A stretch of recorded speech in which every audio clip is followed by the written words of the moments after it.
T'es-tu déjà arrêté pour observer un homme et ressentir qu'il y avait quelque chose de caché derrière son silence? Comme si, sous ce calme distant, il célébrait une guerre intérieure entre le désir qu'il n'ose pas montrer et l'orgueil qui l'empêche de céder. Carl Jung disait que l'âme masculine est habitée par des ombres que même lui ne parvient pas à déchiffrer. Parmi toutes ces ombres, il y en a une qui le domine sans qu'il en ait conscience, l'ego. L'ego de l'homme semble ferme, mais il est fragile. Il se protège, se cache, s'éloigne. Pourtant, il y a quelque chose que très peu de femmes savent. Lorsque tu découvres l'endroit exact où cet ego se fissure, tout change. Le masque tombe, l'armure se fissure, et c'est alors que l'amour peut entrer. Non pas comme une caresse, mais comme une vérité qui le traverse. Il ne s'agit pas de blesser pour nuire, mais de toucher avec sagesse ce centre caché où il a enterré ses émotions les plus profondes. Jung parlait de la rencontre avec l'ombre, cet instant où l'homme se confronte à une femme qui ne s'agenouille pas, qui ne quémande pas, qui n'accepte pas moins que ce qu'elle mérite. Une femme qui ne cherche pas à s'intégrer, mais qui s'impose simplement par sa présence. C'est dans ce contraste entre contrôle et fascination que commence la véritable transformation. Parce que lorsque l'ego se brise, il ne reste plus d'autre option que de regarder à l'intérieur et de se voir comme la figure qui l'a déstabilisé, et en même temps lui a montré ce que c'est que d'aimer véritablement. Il existe des regards qui ne se comprennent pas avec des mots. Ce sont ceux qui, lorsqu'ils se croisent, te font sentir qu'il y a bien plus sous la surface. Des regards qui cachent des secrets, des douleurs anciennes, des émotions réprimées. As-tu déjà ressenti qu'il y a un univers en conflit derrière le silence d'un homme? Comme si sa froideur n'était pas de l'indifférence, mais un effort désespéré pour contenir quelque chose qu'il ne sait plus comment nommer. Carl Jung parlait de l'existence d'un inconscient masculin, rempli d'ombres, d'archétypes et de symboles non résolus qui influencent ses actions sans qu'il en ait conscience. Et l'une de ces ombres les plus puissantes est l'ego. Cet ego ne se montre pas comme une faiblesse mais comme une force. Il ne crie pas son insécurité, il la dissimule avec de la distance. C'est un bouclier, une armure invisible qui le protège de ce qu'il craint le plus, être vulnérable. Avant d'aller loin, je te serais reconnaissant si tu mets un j'aime à la vidéo. Cela m'aiderait à continuer de diffuser cette philosophie. Si tu n'es pas encore abonné, je te recommande de t'abonner et d'activer la cloche pour ne manquer aucune vidéo. L'ego masculin ne se manifeste pas toujours par de l'arrogance. Parfois, il se montre dans de petits gestes, dans le manque de réponse, dans le silence soudain, dans cette attitude de celui qui semble tout avoir sous contrôle. Mais ce n'est pas du contrôle, c'est de la peur. La peur de se sentir exposé. La peur que quelqu'un voie ce qu'il ne veut même pas accepter lui-même. Le désir d'une femme qui le touche réellement le secoue, le désoriente, parce qu'il touche une partie de lui qu'il n'a pas l'habitude de voir, sa part émotionnelle.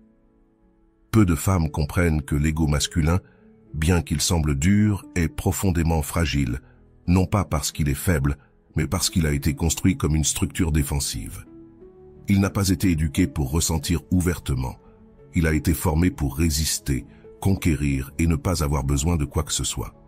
C'est pour cela que, lorsque la femme arrive avec tendresse, mais aussi avec conscience, quand elle ne se donne pas par besoin mais par choix, quelque chose en lui se déséquilibre. Il ne s'agit pas de manipulation ni de châtiment émotionnel, mais de comprendre la nature psychique de l'homme. Jung disait que l'âme cherche à se compléter à travers l'autre, et souvent, l'homme projette sur la femme la figure qui pourrait soit racheter son ombre, soit l'affronter. Quand une femme ne nourrit pas son ego avec des approbations constantes, quand elle ne joue pas le jeu de la dépendance émotionnelle, elle le force à se regarder pour ce qu'il est vraiment. Et ce miroir le désarme, car l'ego, au fond, désire le pouvoir. Pas forcément sur l'autre, mais sur lui-même. Il veut être admiré, désiré, nécessaire.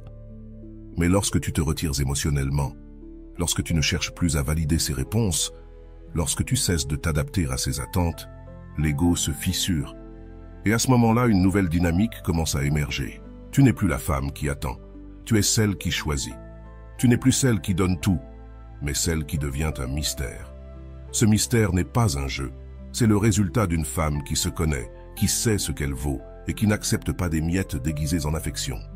Et pour un homme habitué à contrôler le récit, à se sentir toujours maître de la situation, cette femme représente une révolution intérieure. Parce qu'il ne peut pas la posséder, il ne peut pas la anticiper. Et cela le consume. Au moment où tu te retires avec élégance, sans reproche, sans scandale, sans besoin d'explication, quelque chose dans son inconscient se réactive. Car l'absence d'une femme consciente n'est pas un vide, c'est une présence psychique, c'est une empreinte qui reste, une vibration qui résonne encore, même lorsque tu n'es plus près de lui. Et cette empreinte ne disparaît pas facilement. Au contraire, elle devient un écho constant qui l'accompagne, même s'il tente de l'ignorer. Jung affirmait que ce qui échappe à notre compréhension rationnelle devient symbole. Et lorsqu'une femme devient un symbole, elle n'est plus seulement une personne. Elle devient une expérience intérieure, un appel de l'âme, un reflet de tout ce qu'il n'a pas voulu affronter. C'est pourquoi cela fait mal. Ce n'est pas que tu lui manques seulement à lui. Il lui manque la version de lui-même qu'il n'a pu voir qu'en étant avec toi. La douleur qu'il ressent n'est pas à cause de ton absence physique, mais parce que le contrôle qu'il croyait avoir s'est rompu. Parce que tu n'as pas été une femme de plus. Tu as été celle qui a défié son ego au point exact où cela faisait le plus mal. Et ce genre de rencontre ne s'oublie pas. Il peut continuer sa vie, essayer d'autres relations, construire de nouveaux liens, mais quelque chose en lui a changé. Parce qu'une fois qu'il se confronte à la femme qui ne le nécessite pas, mais qui le choisit en pleine conscience, il ne peut plus se contenter de moins. Dans cet espace où l'ego régnait auparavant, maintenant, il y a une fissure, une plaie silencieuse qui ne cicatrise pas avec de l'orgueil, mais qui s'ouvre avec des questions. Pourquoi elle n'a pas insisté? Pourquoi elle ne m'a pas attendu? Comment est-il possible que quelqu'un qui m'a aimé soit simplement parti? La réponse ne se trouve pas dans la logique, mais dans l'âme. L'ego masculin ne supporte pas le vide. Il est conçu pour le remplir avec de l'admiration, du contrôle, des certitudes. Mais lorsque la femme cesse de se donner inconditionnellement, quand elle choisit de s'éloigner plutôt que de quémander, quand elle devient un mystère au lieu d'une certitude, ce vide cesse d'être une menace et devient une obsession.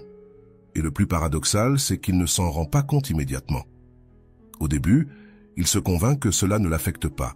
Il continue sa routine, ignore ses pulsions, se persuade qu'il a le contrôle. Mais au niveau inconscient, quelque chose commence à bouger. Car l'énergie d'une femme qui part en silence mais avec fermeté ne disparaît pas. Elle reste sous forme de symbole. Et comme Jung l'expliquait si bien, les symboles ont plus de pouvoir sur nous que n'importe quel mot. Dans ce symbolisme, tu deviens bien plus qu'une femme. Tu deviens un écho qui le poursuit. Tes gestes, tes paroles, ta présence absente, chaque détail qu'il ignorait avant résonne désormais avec force. Ce message auquel tu n'as pas répondu, ce sourire qu'il n'a pas apprécié, ce regard qui, maintenant, regrette tout. Il prend un tout autre sens. Tu n'es plus simplement une personne. Tu es une idée que son inconscient ne peut pas lâcher. Et cette idée se transforme. Tu cesses d'être elle, et tu deviens celle qui n'est pas revenue, celle qui n'a pas supplié, celle qui n'a pas cherché de réponse, celle qui n'a pas réagi comme il l'attendait. Mais c'est cette imprévisibilité qui le désarme, car l'ego ne sait pas comment gérer ce qu'il ne peut pas contrôler. Et tu n'es plus dans son scénario émotionnel. Dans cette incertitude naît la fascination. Pas parce que tu étais parfaite, mais parce que tu étais différente. Parce que pendant que beaucoup essaient d'être mémorables, toi, tu as tout simplement disparu. Et dans ce silence, tu lui as montré la valeur de ta présence. L'ego masculin commence alors à construire des ponts émotionnels qui le ramènent vers toi, mais plus depuis le désir de posséder, plutôt depuis la nécessité de comprendre qui tu étais vraiment, pourquoi il ne l'a pas vu avant, quelle partie de son ego a refusé d'accepter ta valeur quand tu étais proche. Les réponses ne se trouvent pas à l'extérieur, elles sont dans son propre processus psychique.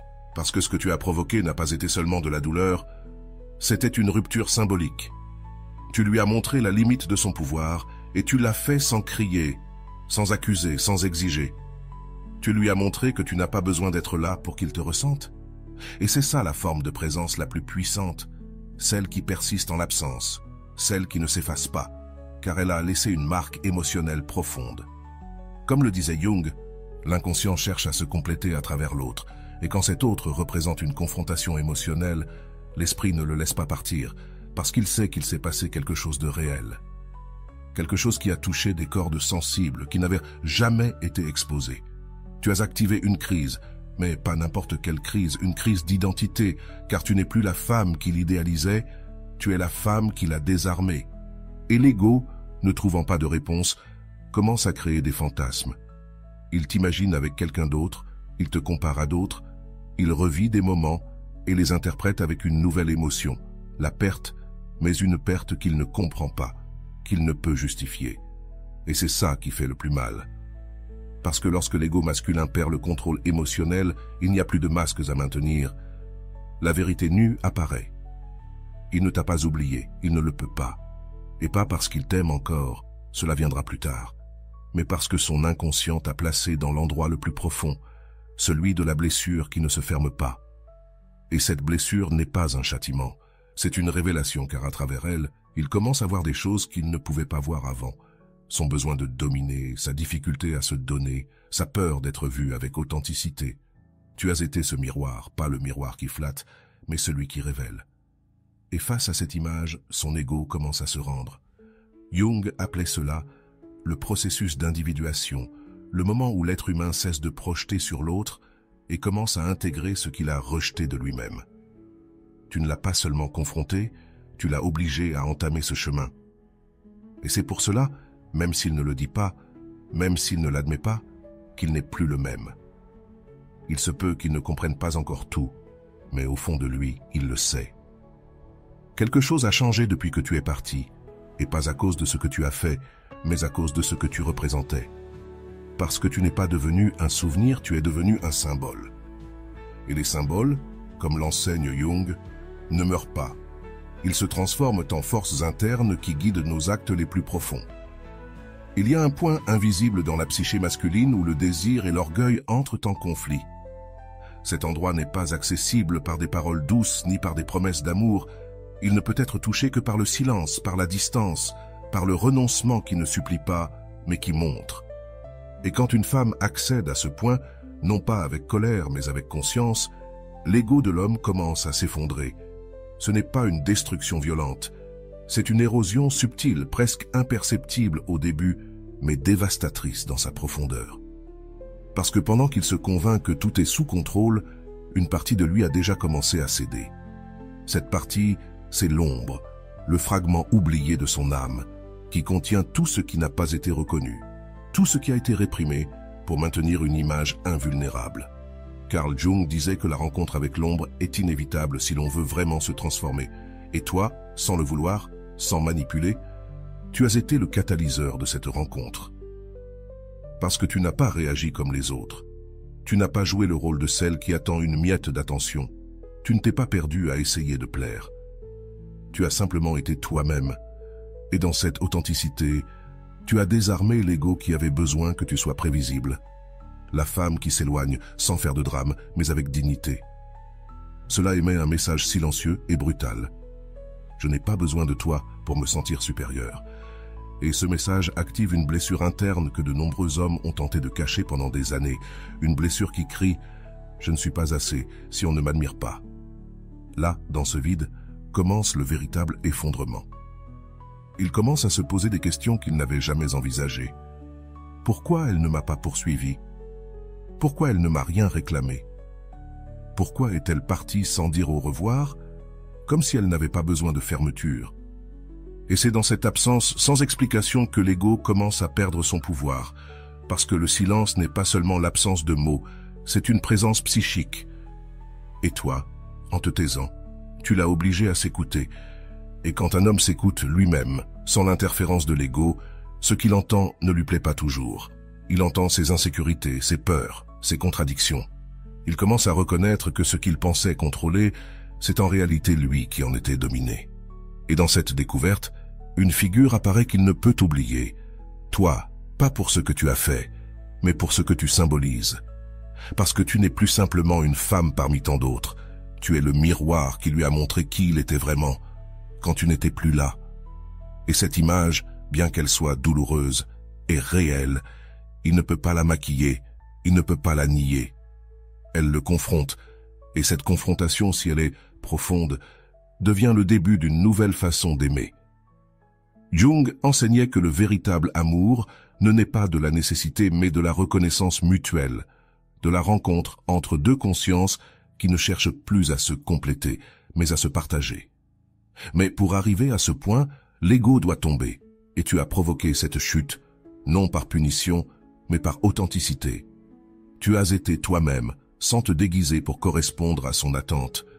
Et ça, pour un homme habitué aux femmes qui s'adaptent, ça a été un tremblement émotionnel.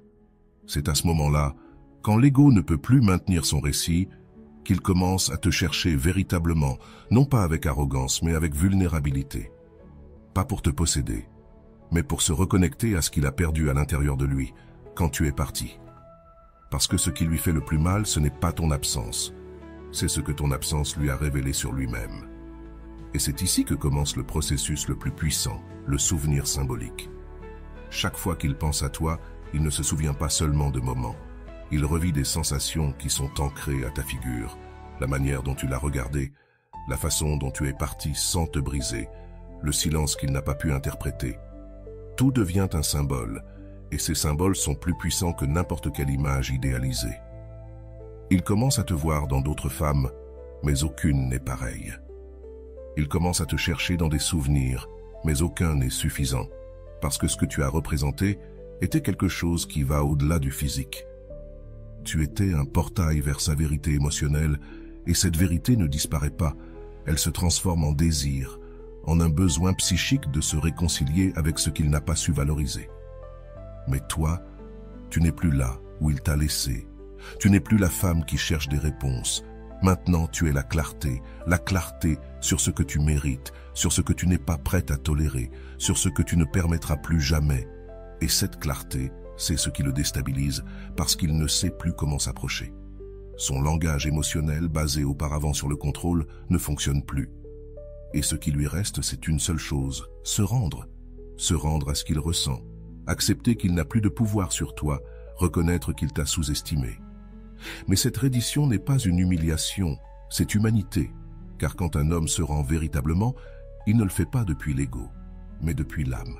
Et toi, sans le prévoir, tu l'as conduit à ce point, parce que tu as été le miroir, tu as été le gouffre, tu as été le centre. Et ce genre de femme ne s'oublie pas parce qu'elle est inaccessible, mais parce qu'elle a montré ce que beaucoup cachent. Le courage de partir quand l'amour-propre l'exige, le courage de ne pas rester à attendre un changement qui ne vient pas, mettre un point final à une histoire sans avoir besoin de clore le chapitre. Ce genre de clôture n'a pas besoin de mots, car l'âme comprend ce que l'esprit refuse. Quand quelqu'un qui t'aime part sans faire de bruit, c'est parce qu'il a déjà crié, en silence, et dans ce silence, il a laissé une marque qui ne disparaît pas. Il a laissé une absence qui se transforme en une présence émotionnelle constante. Tu as été cette marque. Tu as été cette fissure qui a brisé la façade de sécurité d'un homme qui ne savait pas encore à quel point il avait besoin de tomber pour commencer à aimer véritablement. Et c'est pour cela que, même s'il ne le dit pas, même s'il le cache, tu restes à l'intérieur. Pas comme une blessure qui saigne, mais comme un signe. Un signe qu'avant de véritablement t'aimer, il faut d'abord perdre le contrôle. Il y a un moment dans le voyage intérieur d'un homme où tout s'effondre. Pas à cause d'une tragédie extérieure, ni à cause d'une trahison, mais à cause de quelque chose de bien plus subtil et dévastateur. L'absence d'une femme qui l'a vu avec profondeur et a décidé de partir. Cette femme qui n'a pas crié, qui n'a pas imploré, qui n'a pas cherché la revanche, elle est simplement partie. Et en partant, elle a laissé derrière elle quelque chose de plus que du silence. Elle a laissé un vide que l'ego ne sait pas comment combler. Carl Jung disait que tout ce qui n'est pas intégré dans la conscience revient comme un destin et toi, avec ton départ conscient, tu l'as poussé vers ce destin. Tu l'as obligé à affronter la partie de lui-même qu'il avait toujours évitée. Parce que pendant que tu étais là, présente, engagée, aimante, il croyait avoir le contrôle. Il croyait que ton affection était une garantie, que ta présence était permanente. Mais quand tu as cessé d'être là, ce n'était pas seulement ton corps qui s'éloignait. C'était aussi l'illusion de sécurité qu'il projetait sur toi. À cet instant, la véritable transformation a commencé. Ce n'était plus seulement une femme qu'il avait aimée, tu es devenue la manifestation vivante de ce qu'il avait perdu en ne sachant pas préserver. Parce que l'ego masculin ne craint pas le rejet autant qu'il craint de ne pas avoir été assez. Et toi, sans le dire, Sans le pointer, tu lui as montré cette insuffisance. Tu lui as appris, par ton départ, que l'amour ne se retient pas par le contrôle, ni ne se protège par la froideur.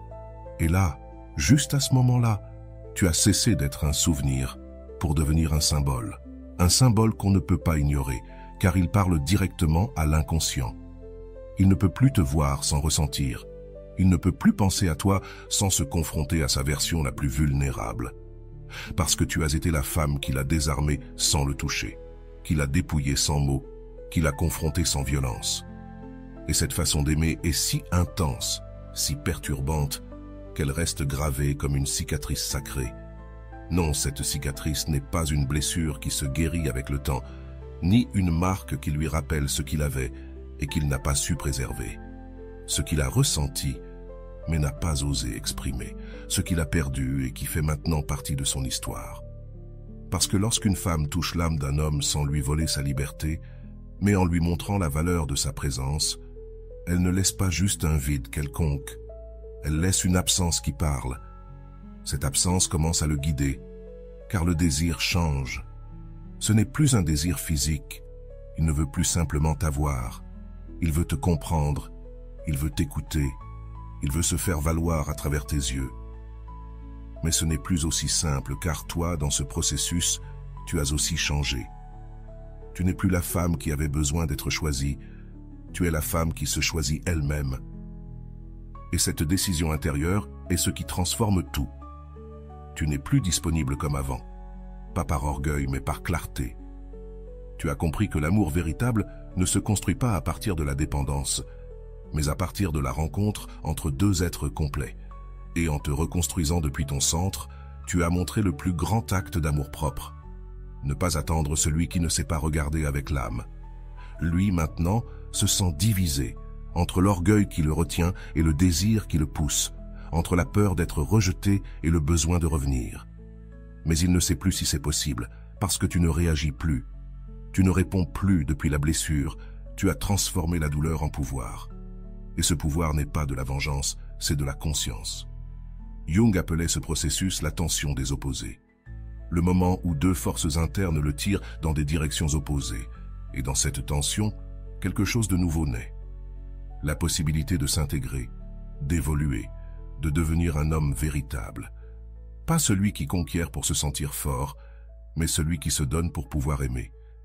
Et c'est là que l'amour cesse d'être une stratégie et devient une reddition. Parce qu'il ne veut plus te dominer. Il veut être digne de ton attention.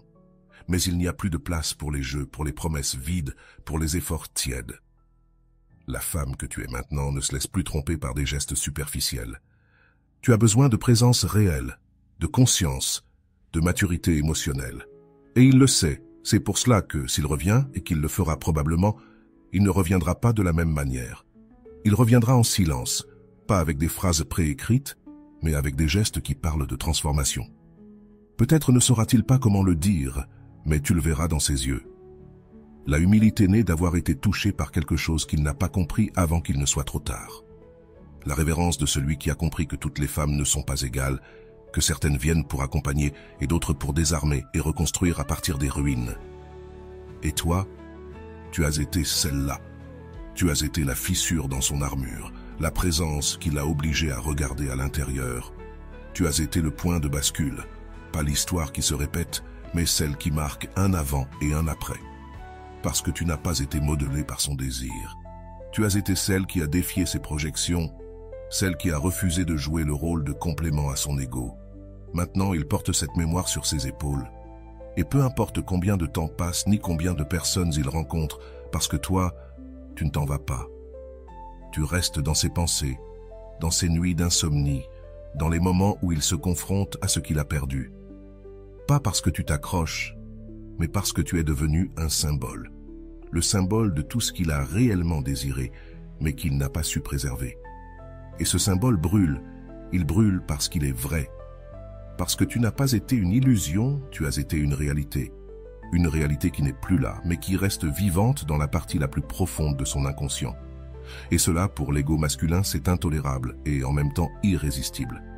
Parce qu'il existe un amour qui ne naît pas du contact, mais de la perte. Qui ne fleurit pas dans la sécurité, mais dans l'incertitude. qui ne cherche pas à avoir, mais à comprendre. Et cet amour, lorsqu'il naît de la chute de l'ego, ne repose plus sur le contrôle. Il se maintient par l'admiration, la reddition et le respect. Tu n'as pas gagné, en partant tu t'es libéré. Et en faisant cela sans le savoir, tu l'as aussi libéré, lui. Parce que tu l'as obligé à regarder exactement là où ça fait le plus mal, au centre de son ego. Et à partir de là, s'il a le courage, il pourra commencer à se reconstruire. Pas pour toi, mais pour lui-même. Mais toi, quoi qu'il se passe, tu as déjà accompli ton but. Tu as montré que l'amour n'est pas un sacrifice, il est un réveil. Être là n'est pas s'accrocher, c'est choisir. Et parfois, le plus grand acte d'amour est de s'éloigner pour que l'autre puisse se retrouver. Et si le véritable pouvoir ne réside pas dans le fait d'être aimé, il réside dans le fait d'être impossible à oublier. Et voilà, j'espère que vous avez trouvé beaucoup de valeur dans cette vidéo. Merci d'être resté jusqu'à la fin de cette vidéo, j'adore quand vous faites ça. Si vous voulez une autre vidéo sur ce sujet, écrivez en commentaire « J'en veux encore plus ». J'espère vous revoir dans une autre vidéo. Merci pour ton temps, prends soin de toi et à bientôt.